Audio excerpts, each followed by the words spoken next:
Kakinada rural మండలం ఇంద్రపాలెం గ్రామంలో గల శ్రీ గోపాల గో సంరక్షణ సంఘం ప్రాంగణంలో నూతనంగా నిర్మించిన శ్రీకృష్ణ విగ్రహ ప్రతిష్ఠ మహోత్సవం ఘనంగా జరిగింది. కార్యక్రమంలో భాగంగా బలరాం ఉజయదేవి దంపతులు పీటలపై కూర్చుని శ్రీకృష్ణ విగ్రహ ప్రతిష్ఠ పూజ కార్యక్రమాలు నిర్వహించారు.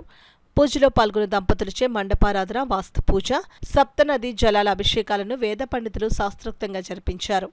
వేద పండితుల మంత్రోచ్చారణ నడుమ విగ్రహ ప్రతిష్ఠకు సంబంధించిన నవరత్నాలను బలరాం ఉజయదేవి దంపతులు సమర్పించగా ప్రతిష్ఠలో పాల్గొన్నవారు ఆవు పాలు కలిపిన నవధాన్యాలు వేశారు.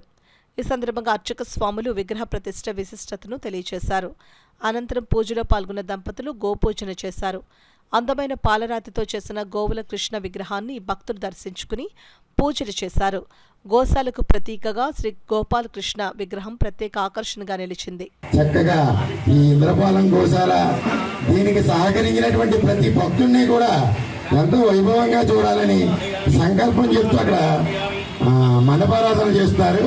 చక్కగా అందరూ కూడా శ్రద్ధగా వినండి. మనకి గాలి కనబడట్లేదు, కానీ దాని శక్తి మనం అనుభవిస్తున్నామా లేదా? అలాగే ఇక్కడికి వస్తున్నటువంటి దేవతలు మనకు కనబడరు, కానీ పైనుండి చూస్తూ ఉంటారు. ఈ టైం అప్పుడు మనం ఒక భగవన్ నామస్మరణ కానీ ఒక మంచి విషయం కానీ ఏదన్నా మాట్లాడుకుంటే దానికి తగ్గట్టుగానే ఫలితం ఉంటుంది. మన ఇంటికి గెస్ట్ వచ్చినప్పుడు మనం పిచ్చాపాటి మాట్లాడుకుంటే గెస్ట్ ఎలా బాధపడి వెళ్ళిపోతాడో ఇక్కడికి వచ్చే దేవతలు కూడా అంతే.